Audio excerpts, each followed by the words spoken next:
हरियाणा में बीजेपी की तीसरी बार सरकार बनने के बाद काफी नेता ऐसे एक्टिव हो गए हैं जो बीजेपी में एंट्री चाहते हैं।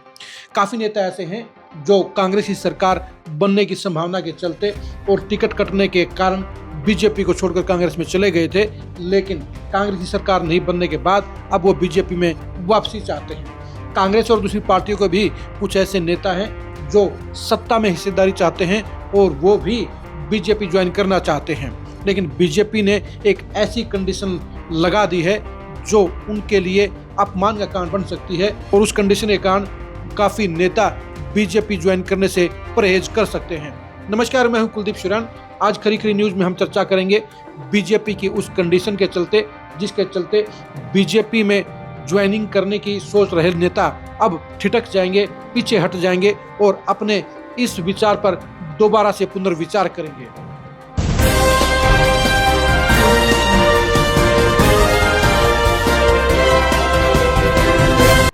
बीजेपी अध्यक्ष मोहनलाल बड़ोली ने साफ तौर पर कह दिया है कि बीजेपी में एंट्री उन्हीं लोगों को दी जाएगी जो निस्वार्थ भाव से आएंगे, जिन्हें पद का लालच नहीं होगा और जो सरकार में हिस्सेदारी नहीं चाहेंगे। पहले आप खुद ही सुनिए कि मोहनलाल बड़ोली ने बीजेपी में ज्वाइनिंग को लेकर कौन सी कंडीशन का खुलासा किया है। हमारे राष्ट्रीय अध्यक्ष का चुनाव होना है, प्रदेश अध्यक्षों के चुनाव होने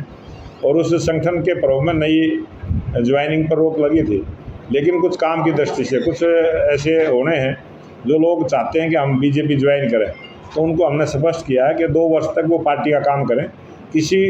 भी लाभ के पद की इच्छा ना रखें और भारतीय जनता पार्टी के लिए 2 वर्ष काम करें, उसके बाद उनके बारे में सोचें। हमारे राष्ट्रीय अध्यक्ष का चुनाव होना है, प्रदेश अध्यक्षों के चुनाव होने और उस संगठन के प्रभाव में नई ज्वाइनिंग पर रोक लगी थी, लेकिन कुछ काम की दृष्टि से कुछ ऐसे होने हैं जो लोग चाहते हैं कि हम बीजेपी ज्वाइन करें, तो उनको हमने स्पष्ट किया है कि 2 वर्ष तक वो पार्टी का काम करें, किसी भी लाभ के पद की इच्छा ना रखें और भारतीय जनता पार्टी के लिए 2 वर्ष काम करें, उसके बाद उनके बारे में सोचें। आपने सुन लिया होगा कि मोहनलाल बड़ोली साफ तौर पर कह रहे हैं कि बीजेपी में सिर्फ उन्हीं नेताओं को एंट्री दी जाएगी जो 2 साल तक निस्वार्थ भाव से पार्टी की सेवा करेंगे, यानी वर्कर के तौर पर काम करेंगे, यानी जो नेतागिरी के चलते, एक बड़े स्टेटस के चलते बीजेपी को ज्वाइन करना चाहते हैं, बीजेपी में पद चाहते हैं, बीजेपी में चेयरमैनी चाहते हैं, सरकार में हिस्सेदारी चाहते हैं, सत्ता की मलाई चाहते हैं, उनके लिए अब बीजेपी में एंट्री का कोई फायदा नहीं होगा, क्योंकि मोहनलाल बड़ोली ने साफ तौर पर कह दिया है कि बीजेपी में एंट्री करने वाले नेताओं को 2 साल तक किसी भी पद की इच्छा नहीं रखनी चाहिए। उन्हें 2 साल तक नॉर्मल वर्कर के तौर पर काम करना होगा, उसके बाद ही उनकी मेहनत के आधार पर उन्हें कुछ दिया जाएगा, उन्हें संगठन में जगह दी जाएगी या सरकार में हिस्सेदारी दी जाएगी। मोहनलाल बड़ोली की ये कंडीशन काफ़ी नेताओं के लिए दुखदायी साबित हो सकती है, क्योंकि काफ़ी संख्या में नेता ऐसे थे जो बीजेपी में दोबारा वापसी चाहते थे, काफ़ी नेता ऐसे भी थे जो कांग्रेस की सरकार नहीं बनने के चलते अब बीजेपी की सत्ता में हिस्सेदारी चाहते थे, लेकिन मोहनलाल बड़ोली ने एक ऐसी कंडीशन लगा दी है जिसके चलते नेताओं को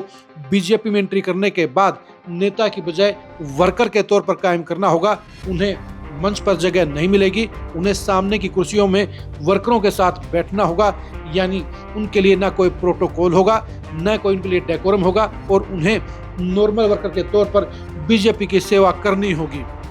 और सियासत में सेवा और मेवा दोनों अलग चीज़ें हैं, क्योंकि 99% नेतागिरी सिर्फ मेवा पाने के लिए ही सेवा करते हैं। ऐसे में अगर बीजेपी में 2 साल तक उन्हें सिर्फ सेवा ही करनी होगी, तो ऐसे में उनके सत्ता में हिस्सेदारी के सपने पूरे नहीं हो पाएंगे और इसकी वजह से बीजेपी में एंट्री करना उनके लिए बेमानी हो जाएगा। यही वजह है कि मोहनलाल बड़ोली के इस कंडीशनल एंट्री के कारण को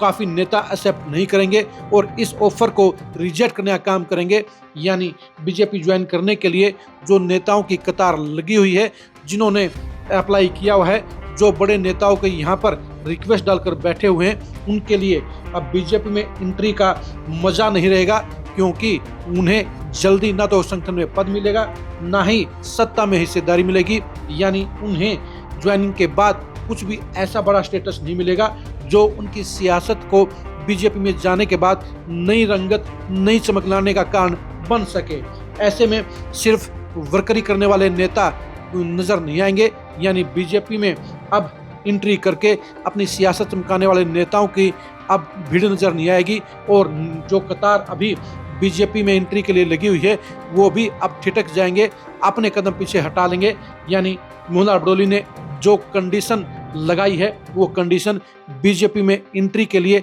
छलनी का काम करेगी, और इस छलनी से बेहद कम लोग ही निकल पाएंगे। सिर्फ वही लोग बीजेपी में एंट्री करने के लिए तैयार होंगे जिन्हें यह पता है कि पहले एक बार पार्टी में एंट्री कर लेते हैं, उसके बाद हालात के हिसाब से, उसके बाद सेटिंग के हिसाब से, उसके बाद हाईकमान में बैठे आकाओं के हिसाब से अपने आप संगठन में पद का जुगाड़ हो जाएगा। अपने आप ऊपर की मेहरबानी से बड़ी सिफारिश के बलबूते पर सत्ता में हिस्सेदारी भी मिल जाएगी। यानी जिनका जुगाड़ बढ़िया है वो तो मोहनलाल बड़ौली के इस ऑफर के जरिए बीजेपी में एंट्री ले पाएंगे, और जिनका बीजेपी में फिलहाल कोई जुगाड़ नहीं है वो बीजेपी से बाहर रहना ही पसंद करेंगे। आप मोहनलाल बड़ौली के इस ऑफर के बारे में क्या कहेंगे, कमेंट करके जरूर बताइए। क्या बीजेपी में 2 साल तक वर्करी करने वाले नेताओं की एंट्री के लिए आपको कतार लगती हुई नजर आती है? इसके बारे में अपनी राय जरूर दीजिए। बीजेपी के इस कंडीशनल पॉलिटिक्स से उसे कितना फायदा होगा, इसके बारे में अपनी राय दीजिए। आप हमारे फेसबुक पेज को फॉलो कीजिए,